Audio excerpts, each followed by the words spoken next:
Hello and welcome to the latest in the Leaders with Ambition podcast series. And today I'm absolutely delighted to welcome my guest, Erin Lawler. And Erin is Head of Markets and Business Development in Americas for Hogan Lovells. Now, this is going to be a really interesting podcast today. There is a good journey here, which starts with the fact that Erin's family were really encouraging her to become a lawyer. And she's ended up working for law firms for a large period of her career, but it's been within the business development and marketing arena. But we'll see how Erin started her working life, working in a recruitment company, actually doing recruiting, and how she then really utilised her network to help morph into some of the roles that she specialises in today.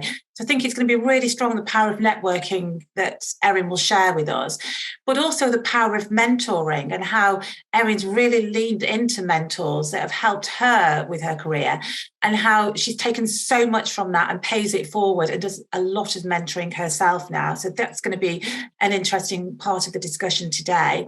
There's also some really interesting conversation we'll be having about female leadership and how important it is to really reach out to help other females develop their careers and to assist where needed. And then we will end on some words of wisdom. And I have to say, one of Erin's mantras, which I absolutely love, is this: take your job seriously, but don't take yourself too seriously. So without further ado, I'm going to hand you over to Erin to bring her career history to life. Erin, over to you. Terrific. Nikki, thank you so much. I'm delighted to be here today. Sincerely appreciate the opportunity and am thrilled to be here. So I'm happy to start with a little bit of background about myself, if I may.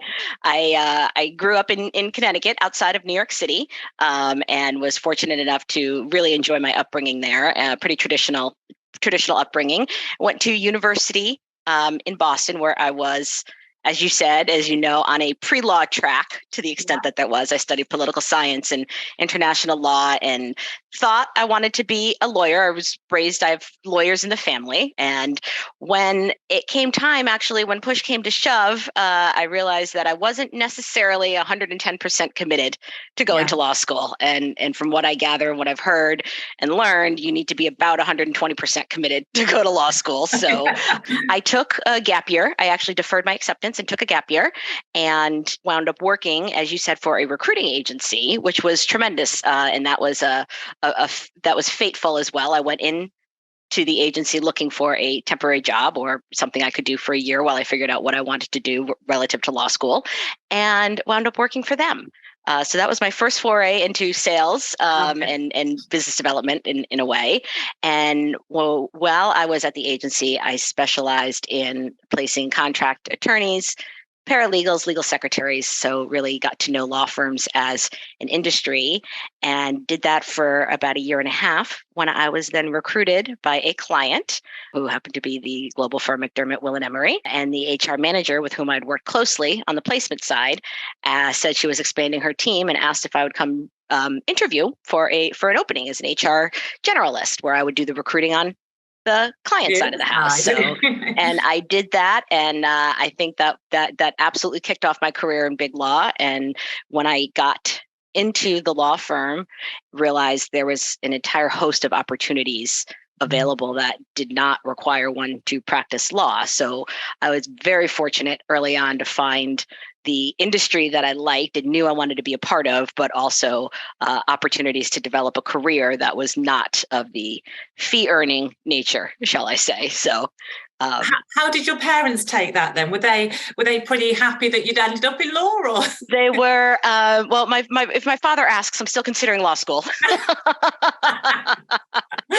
But no, he is delighted, and they're very happy that I'm happy. I'm very, like I said, I'm beyond blessed that I'm so fortunate and that I love what I do, and I love the people I work with, and I found a career that really matches my personality, but also my value system. Yeah. I heard a long time ago when people were talking about figuring out what to do for a living, there's an old adage that says, find what you love to do and someone who will pay you to do it. Yeah. Well, I've now, looking back on over 20 plus years in big law, I realize it really is fundamentally about relationship building.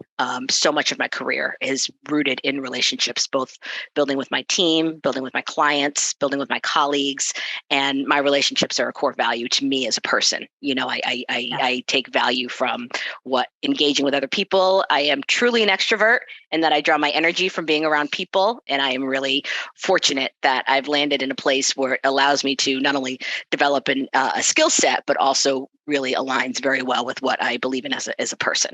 Yeah, plays to your strengths, definitely, doesn't it? Which is, absolutely. As you say, it's that again, it goes back to if you're doing a job that you love, you never have to work a day in your life. And that's the really well, I've certainly worked days in my life, but like I said, I'm fortunate. It's a very, very good fit for me. Yeah, you had a short stint, well, not too short, 6 years working in the insurance industry. I did. That was very interesting. That was twofold. That was one by geography. I actually moved out of Boston and had the opportunity to join AIG. I was referred there to a friend. It was in their litigation management unit. So in the beginning, it was very similar to what I was doing in big law.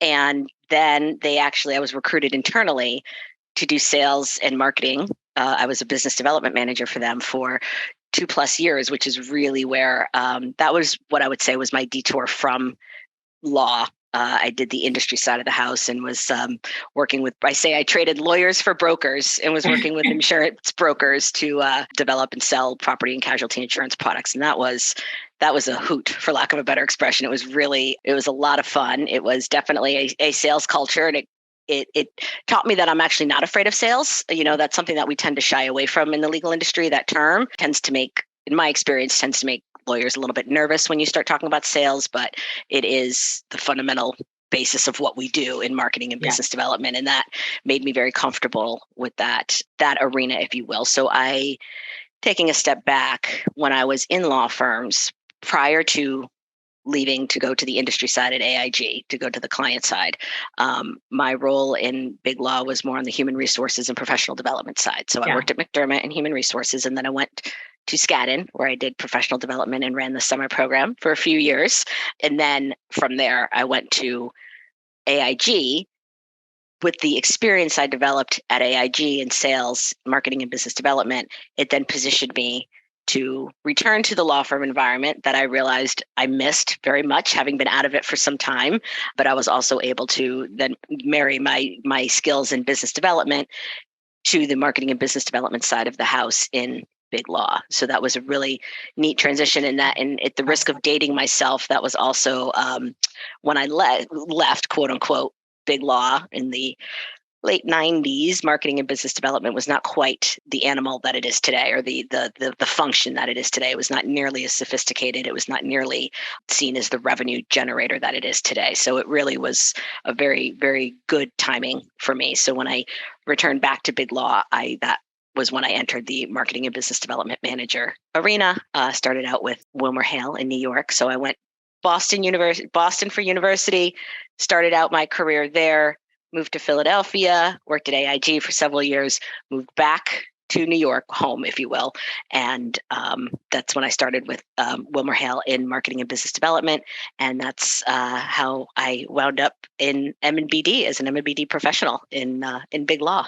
That's amazing. And I think, wasn't it when you were at your time at AIG, I think it was Terry Williams that you met, who became a long-term mentor for you. Absolutely. This does have an impact on you later on in your career as well. But again, that importance of mentoring and finding a mentor is something that you strongly believe in, isn't it? Absolutely. And I also believe in the power of learning from people, even if you're not in an official mentor capacity. You see something that somebody does and you respond to it or you appreciate it, you can then certainly take it and apply it to your own life. You needn't be, and I try to impress this upon my team, it needn't be a formal mentoring situation to be able to draw advice, guidance, and talent from the people that you work with. I think that's a really good point. And I think that sometimes people are waiting to be mentored or Mm-hmm. to be approached. And you've really got to just, if it's something that's important to you and there's someone that you see that's got a value or a learn that you can get from them or a skill, go out there and ask them. It So is. important. It is indeed. And in the instance with Terry, we've worked through our career many years now. It's a long time that we've known each other, but he joined AIG when I was in litigation management, and the time he was overseeing the function.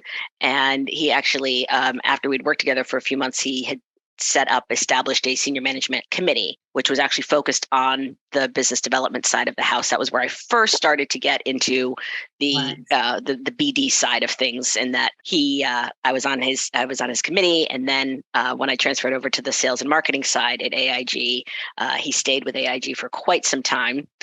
And an interesting turn of events, we stayed very close, and he was always a mentor. As fate, circumstance would have it, he then joined. Prior to me joining, several years before I joined Hogan Lovells, he joined Hogan Lovells. And that was very fun, because it was a time where I could actually help him. I could come back to the mentor, because he had never worked in big law. Yeah. And this was, I remember him asking if we could go for a cup of coffee. And I was like, oh, we might need a little bit more than a cup of coffee to talk about the big law environment. But it worked out well, and we stayed in touch. And then, of course, when the opportunity arose at Hogan Lovells, I'd always had, frankly, my eye on Hogan Lovells as a fantastic firm. I knew the caliber of people they hired. I knew the quality of the services. I knew how sophisticated their MMBD function was. So it really was wonderful opportunity. And also, speaking to the power of networking, the then CEO, I'm sorry, not the CEO, the then COO at WilmerHale, a gentleman by the name of Scott Green, was my COO at WilmerHale. So we connected as well, and I was able to do some outreach when I realized the opportunity was available. And it was really, I always say I landed where I'm supposed to be, but it certainly was not done alone. It was done through the, what I learned. And again, I think it also shows the importance of networking and staying in touch. Yeah. And giving your best self at work as well, because people aren't going to recommend you or stay in touch or think about you for opportunities unless you're very good at what you do. Well, thank you. I appreciate that. And it's also, a matter of advocating for yourself and taking that opportunity as I think, probably better than most, given that you help people in their careers.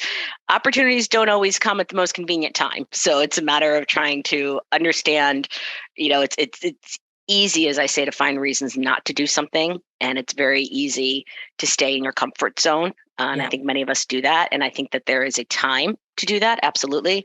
But often when the opportunity is there, it just does not seem to be timing wise always the best. So I would encourage people to look beyond that, to the extent that you can. Obviously, your priorities, and your current circumstances will dictate a lot of what you do, but you'd be surprised. And that's the advice that I give to other people, is that always have the conversation. You never know where your next opportunity will come from. You never know how you can benefit somebody else, or somebody else can benefit you. So it's really just a key component of I think moving along in your career is relying on and utilizing the people around you. That, again, it comes back to those relationships. Yeah, I think it's great advice. That it's always about maintaining, utilizing, moving forward. So you had a period of time at Norton Rose, didn't you? As yes, part I did. Of the development of your career. And what was the pull there for you at the time? What was interesting for you with that opportunity? That was fascinating. Frankly, I've been very fortunate that I've worked for some tremendous firms, really, truly some tremendous law firms. And when I left WilmerHale for the opportunity it was then Fulbright and Jaworski. Right, so the one of the things I think I'm most proud of and look back on as one of my most significant projects was being instrumental in the due diligence process for the merger between Fulbright and Jaworski in the U.S. and Norton Rose out of the UK. That was amazing experience. It was a wonderful experience. It was a lot of work. It was a lot of long nights, but it was absolutely tremendous. And from my perspective, it really gave me an understanding of what the merger was about, what the platforms were going to do coming together in the world of law firm mergers and acquisitions, it was relatively easy given that there were no US operations. So we were able to kind of bypass some of the duplicative efforts, and we didn't have to deal with redundancies, which was tremendous. And it's also personally a very special time because I actually was expecting my child at the time. And then so we did all of the due diligence, and by the time that the actual merger was effective, it was announced in October and it was effective the following June, I actually was on maternity leave. So, kind of two babies at once. But when I came back, I left, we were still Fulbright and Jaworski. When I came back, we were officially Norton Rose Fulbright. But I also will say that gave me, being so intimately involved in the process,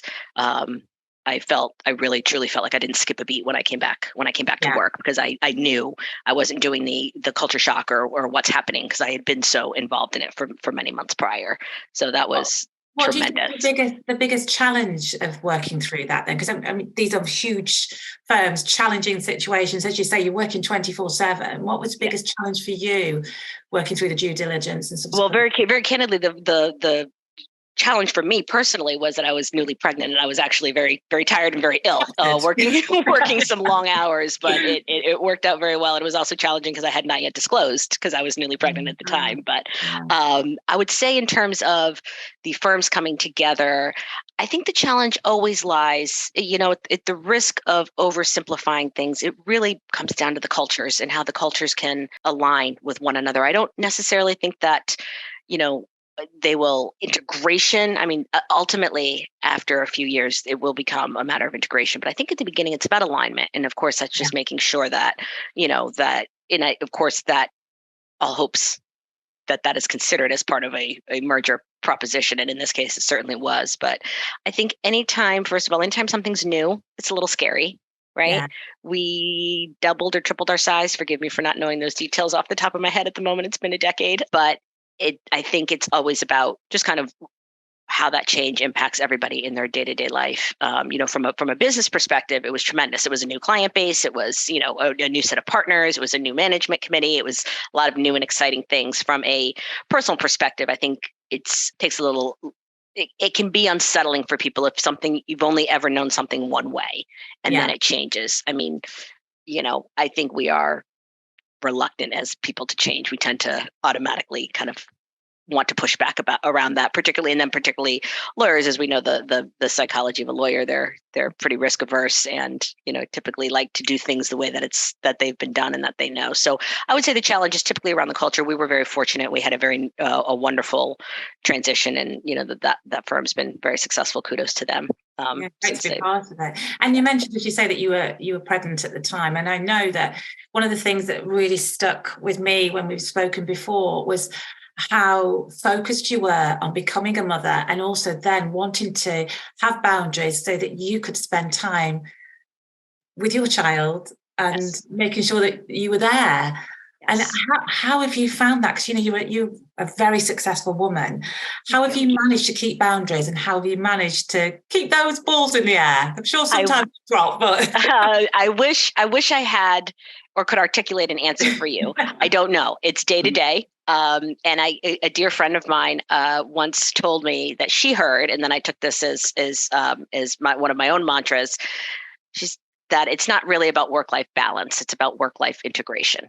And I think that makes a lot of sense, because just as your car will need to be serviced in the middle of the day and you will have to miss work for a few hours, you're also going to find yourself, driving your child to school, thinking about the project that you have on hand or the next thing that's coming down the pike. And I have worked to integrate those pieces of my life, understanding that my family is first and foremost my priority. And I have been very upfront about that around my career, both in interview processes and, I am very adamant about drawing certain lines of demarcation where they need to be. Now, does it mean I'm at everything all the time for my daughter? Not necessarily. Unfortunately, that's simply the way that it works. But do prioritize my family, and I think most people do, of course. But it's not.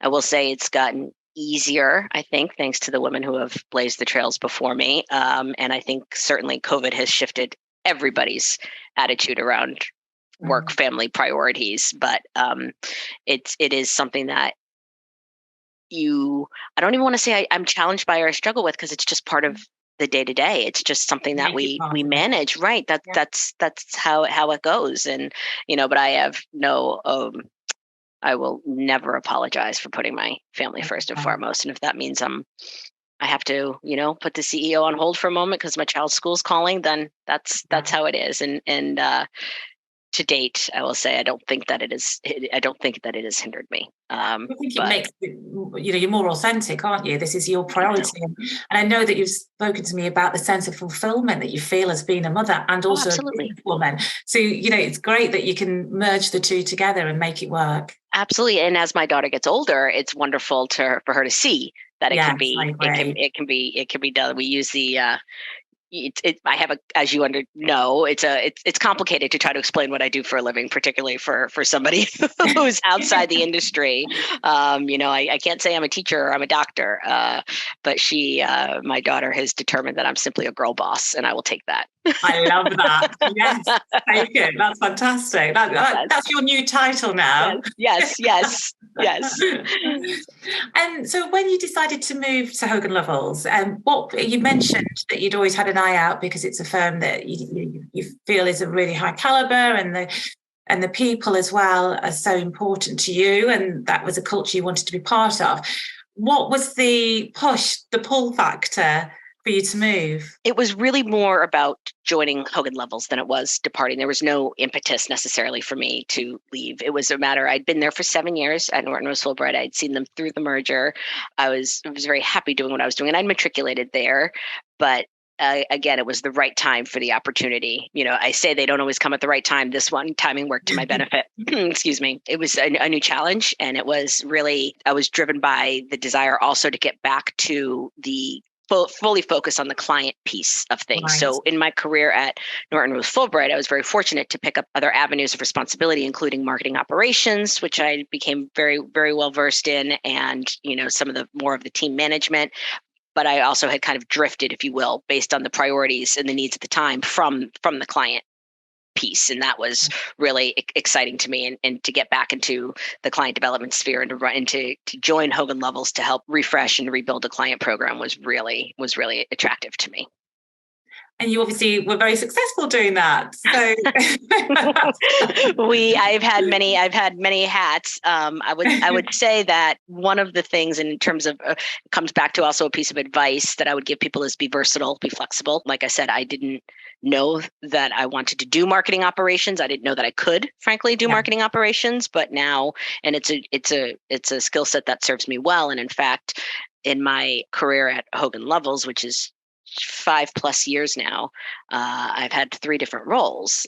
Started as the global head of client development, and then moved over to global MMBD operations lead. And that's actually a role I still retain. We've done some reshuffling and whatnot. And fortunately, I think if you build good teams, they can be relatively self-sufficient. They need light oversight. That's something I'm really, really fortunate with, very, very strong managers on my team that enables me to do both roles, both the operational side of the house on a global level, plus focus on the MMBD, business development, profitable revenue growth for the Americas.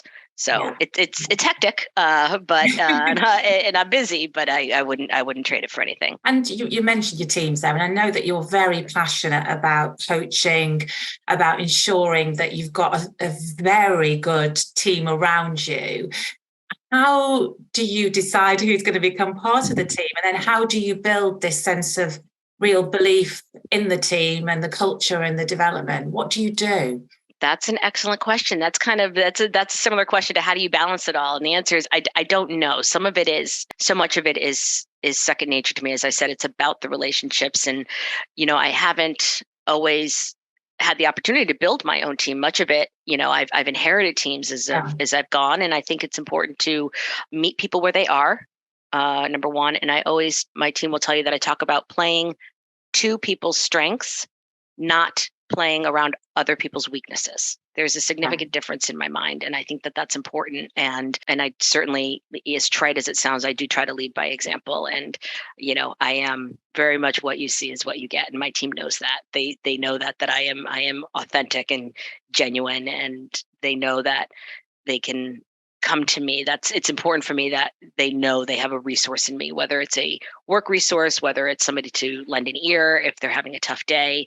But I also prioritize their families and their personal lives as well. Right. I think that's an important piece of the puzzle. And it's communication, and COVID showed us just how important that was, and that you don't necessarily need to be in person, although nothing will ever replace the happy hours from my perspective. In real life, nothing will I do love our team outings, but it's really just a matter of being there for them, leading by example, but also, again, I think it's about understanding what each person contributes individually and to the team, and encouraging that, highlighting that, and working, as I say, work to people's strengths. We all, I think, have been in situations where we have team members that have development areas, right? We all do, frankly, but there are certainly, sometimes on a team that there's a development issue that might be impacting the rest of the team.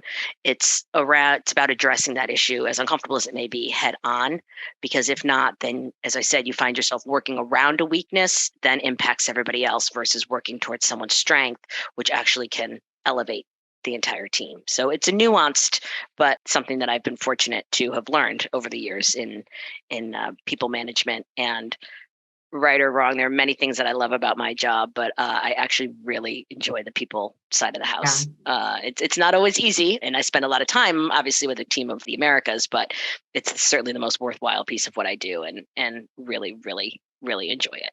That's amazing. It's really good. Good to hear. And we talked about, female leadership. And I know that it's something that, again, you're very passionate about, is ensuring everybody has a level playing field. And how have you really been able to reach out and help other females come up through the ranks, support, coach, mentor? What have you done? Well, I've had a lot of conversations, even those that may not, again, coming back to the non-traditional or the non-formalized mentoring program. I've been fortunate enough to be able to develop folks. I've been at firms long enough to develop them. And as I move, I try to recognize and reward the behavior that we want to see. Like I said, I think it's important how, particularly when it comes to the female side of the house, about maximizing your resources that are there. I mean, it truly does take a village, not just when it comes to parenting, not just when it comes to work, but when it comes to all of it. I really do think it's a group effort. I try to ensure that no one works in isolation. I think that's an important piece of the development function. So it's not just about being able to come to me. It's about positioning my senior leaders on my team to be able to be those mentors and to be able to help develop their own team. I also am a proponent of looking internally when opportunities arise. I think that's very important. Not only is it, there's so many material reasons that it's beneficial, but also what it shows to the team that people can matriculate and that there are opportunities, I think is a key to retention, frankly.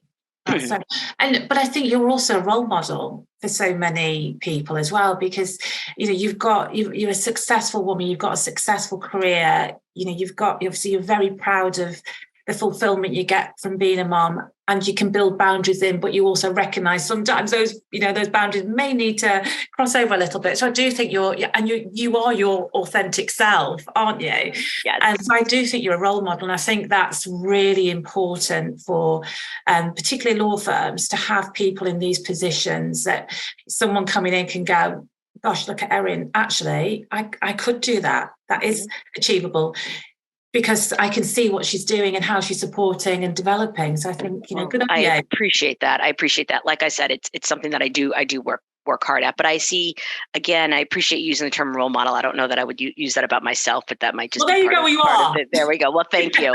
But when I talk about leading by example, it's also showing, I have members of the team who have been with me since the beginning of Hogan Lovells who have seen me migrate these positions. They've seen me, they've seen, administration make some changes that have impacted me directly, but they've seen me come back, and they've seen me, be the resilience, I think, that they have seen me personally demonstrate, I think has been helpful. And, again, I think it also does come back to making it an enjoyable space for your team to the extent that we can. If we have to work, that's, as I say, as you said, I do believe in that. Take my job seriously, but not myself. And that's what I tell my team. But if we're not laughing, then there's an issue. The day's not complete without laughter, and that includes at work as well. Yeah. Absolutely. It's a very good mantra to have, I think. Well, it is, and it keeps you focused. It also keeps things in check, quite frankly, when, it's easy to think the sky is falling based on some of the emails we get sometimes. But,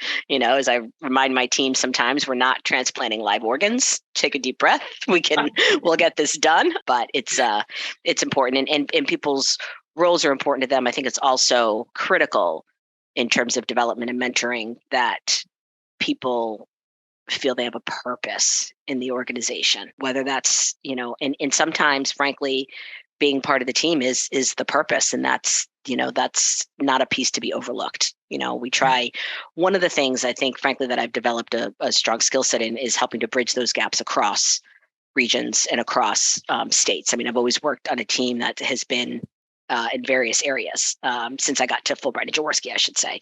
And that's something I think that is critical, and I think that people do and can learn, is how to, include everybody in the team, even when it's not easy as saying, let's grab a beer after work, or, sometimes you have to force it. And like I said, particularly during COVID, which again, I know I've referenced several times, but it was so impactful, not obviously for everybody. It was a global pandemic, but particularly for those of us who are in the field of business development and client development, client relationships, for those of us who manage a team, it was significantly, it changed the way everybody operated, but it certainly made some fundamental changes in the way we do business. But that's interesting. What do you think you've actually kept them from, the big mindset change? Well, funny you should ask, because as much as COVID changed everything, I walked away with it an appreciation for the fact that the more things change, the more things stay the same, because it's still about relationships at the end of the day. It's think about those people that you care about deeply and those relationships. It was hard when we couldn't see them. It was hard when we missed outings. It was hard when people were losing people. It was traumatic and tragic. But when you look back on it, when I realized it changed the way we do business, but it didn't change the principles with which we do business, or at least certainly that drives my career, which is about the relationship, understanding the client, making sure that those gaps are filled and those bridges are bridged.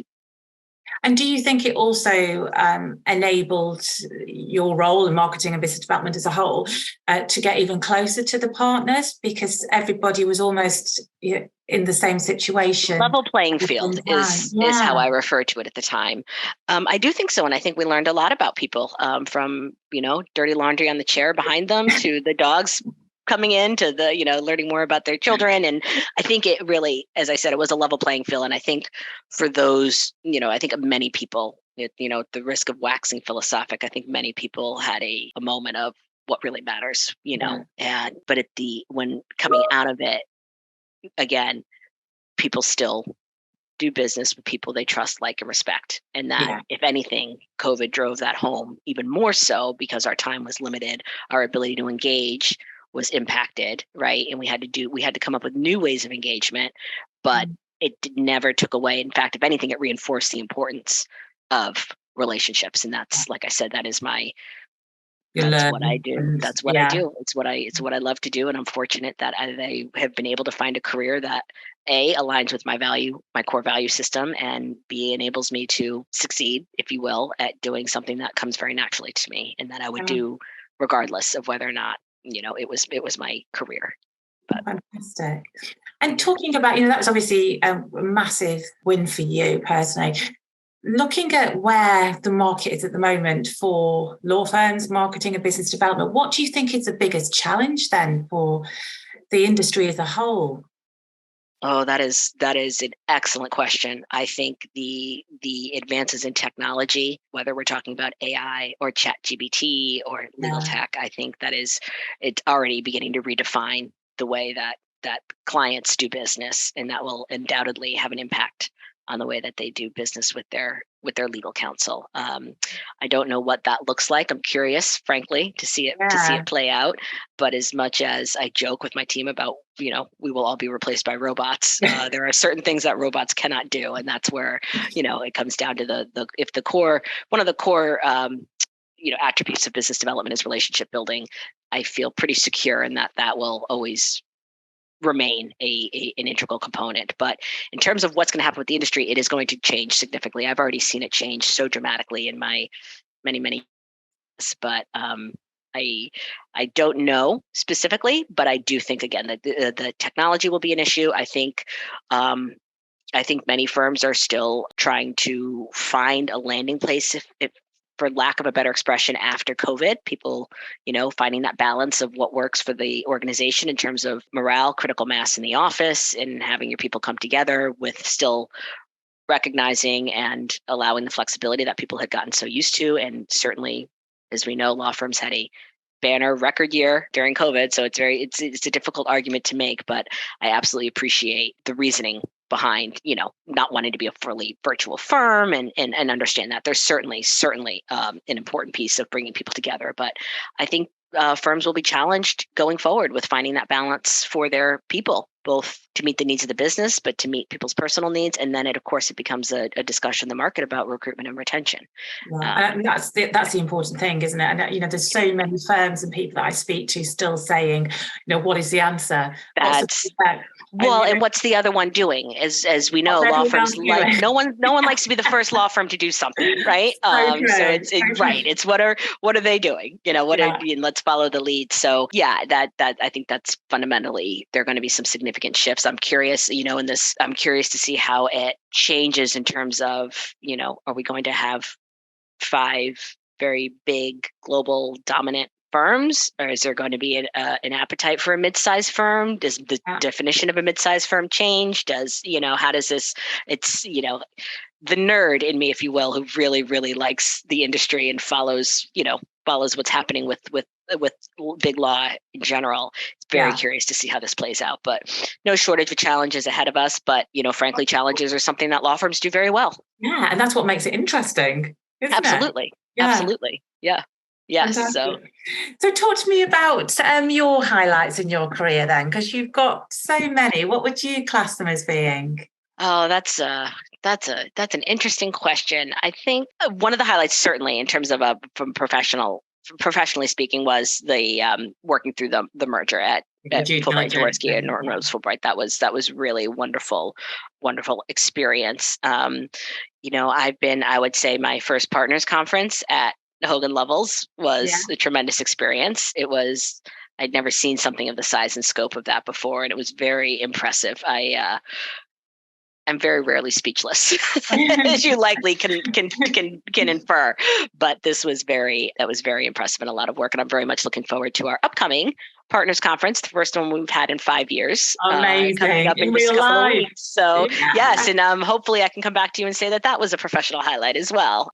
And just anytime I see a team member matriculate, anytime I see, I don't necessarily think of my successes as big wins necessarily. I think it's about the little things that add up. When I see a team member try something new, or when I see a team member deliver a project that she or they are so proud of themselves, that's really where I take my joy and my validation, if you will, because what you contribute to the firm as a person, as a professional, is one thing, but how you impact other folks and how you help them contribute to the firm is just as important to me. It really is. So I've had, some of my highlights have included, somebody that started out as a coordinator with me, many, many moons ago, and, we stayed close, and, she recently became a director, and that's exciting. Like I take that,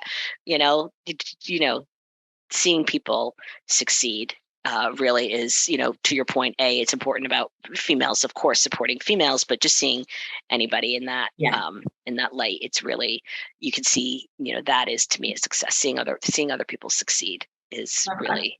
I think for you, your people are really your passion. You can see that, you can hear. And so when you see people going above and beyond and developing, it's fantastic, isn't it? Absolutely. And I am, my team will tell you, as I said, it's hard sometimes. Those boundaries and those lines can get crossed. But I think one of the things that my team appreciates the most, and I've been this way, and I've gotten this feedback, is that if I'm online for whatever reason, and I realize that somebody in London is online at the same time, and I know it's midnight in London, Yeah. I'll hop on and say, what are you doing? What Doing? can I help you? What can I help you with? How can I help you get to bed? Right. It's an important piece. And certainly there's times that you can't. Sometimes you're going to have to be there.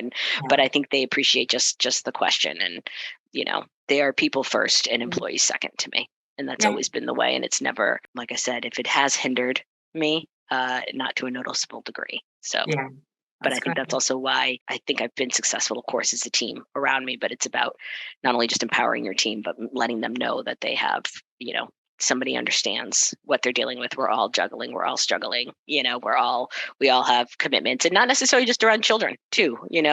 People have other things going on in their lives. I once had a team member who was training for a marathon. And I said, okay, do what I understand 21-mile run is necessary, but it is going to impact, that person deserves some of the same flexibility that we give some of the parents. It shouldn't just be about I love that. One particular lifestyle that gets accommodations. And again, that was one of the benefits of COVID, where I think everybody began to appreciate that, there needs to be flexibility all around. But again, allowing people to be people first and employees. Absolutely. And that level playing field, like you say, everyone's got to have the opportunity, which I love with you. Yeah. And challenges, what do you think are the challenges for you, your personal challenges or your career challenges? What have you faced and overcome over the years? That's an interesting question as well. It's been different challenges at different times of A, my life, B, at stages of my career. One thing that, and I think that I have a deeper appreciation for, which serves me well in my current role as head of the Americas, is understanding how a regional role needs to align with some of the larger global roles, because in big law firms, as you know, you will have people who are focused on an industry, or people who are focused on a practice group. Then you'll have people who are focused on a regional side of things. When I was a regional manager at WilmerHale, I was challenged, and I enjoyed the challenge because, again, it was about building those relationships. But it was interesting to be a regional manager. At the time, I was in New York, and WilmerHale was then the combination of a DC-based firm and a Boston-based firm. So, and this was the first of many times that I would understand, learn, and operate in the sphere of what do you do when you're not a New York-based law firm in New York. And that is something I would say professionally from the industry side, that has always been one of my significant challenges, is how do you raise profile in areas where you're not homegrown law firm, right? And most of the law firms who have offices in many, many cities in many countries, they are challenged by that. And that's something I think that we are all challenged by. It's a common challenge, but it's certainly one that I've dealt with, is, again, how do you raise a profile locally of a global firm when you're competing not only with the other global firms, but also the firms that are born and raised in particular regions. So I would say that on one side. And then, of course, when asked to think about challenges, it's always, and I will say there have been some challenges when I've been away, and I've been homesick, and I've missed things, and but we work through that. Fortunately, those are very few and far between, but they are impactful. They are impactful when they happen. So. And words of wisdom from you then, what would you be sharing to Erin when she was telling mum and dad that she wasn't going to become a lawyer to know? I would say words of wisdom. One, really, truly, work seriously, play seriously. Remember that, try to keep things in perspective, but it is, if we're going to spend a significant amount of time, the time that we do at our chosen profession and at our jobs, it has to be something that you like doing. I mean, I appreciate, that there's, we need to be paid. We need to, support our families and whatnot. But if you're not finding some enjoyment in your job, some enjoyment, it's not going to be rainbows and butterflies all day, every day. But if you're not finding any enjoyment, then you should rethink where you are, because it'll be easier if you enjoy what you do. It'll be less, you will be able to accomplish more, I think, when you really genuinely enjoy at least pieces of what you do. And again, I love the legal industry. I love lawyers. I really do. And I love what I do in terms of my roles and responsibilities. So I've been very fortunate, but again, I see people who, struggle sometimes with what they're doing and they're not really sure they want to be there. And of course, we're always going to have questions. You're always going to have bad days, but fundamentally, you really should be enjoying what you do the majority of the time, or else you should rethink, what you're doing. And I would always say, so again, take your job seriously, but not yourself. Always have the conversation, right? Because opportunities, you never know when where they're going to come from or when they're going to arrive, and they are very rarely convenient. And then at the end of the day, determine what your personal priorities are, your personal values, and lead with that. So you can great words of wisdom there, and say things that I'll take on board. Thank you so much for your time today, Erin. I've really loved this conversation. I'm definitely taking away the fact that take work seriously and take yourself seriously. I think that's a key win there, isn't it? And I think my team would tell you that's exactly how I am. So, but it has been an absolute delight chatting with you, and I hope the listeners have gained something here. But I'm always happy to chat further, and I would just encourage people to and I'm sorry, last words of wisdom: be your authentic self. Your authentic self. It is too hard to maintain both, and trust yourself. Your authentic self has a lot to offer. And I think people really do relate to that as well. So don't take yourself too seriously, be authentic, and, always have the conversation when it comes to opportunities. And of course, pay it forward when you understand that, again, it may not be in a formalized role, but people are looking up to you. People are watching, learning, listening, and make sure you're there to support them as well. Because it truly is not just about what you deliver personally, but how you can help others deliver and contribute. Brilliant words to end on. Thank you so much, Erin. Thank you so much, Nikki. Be well.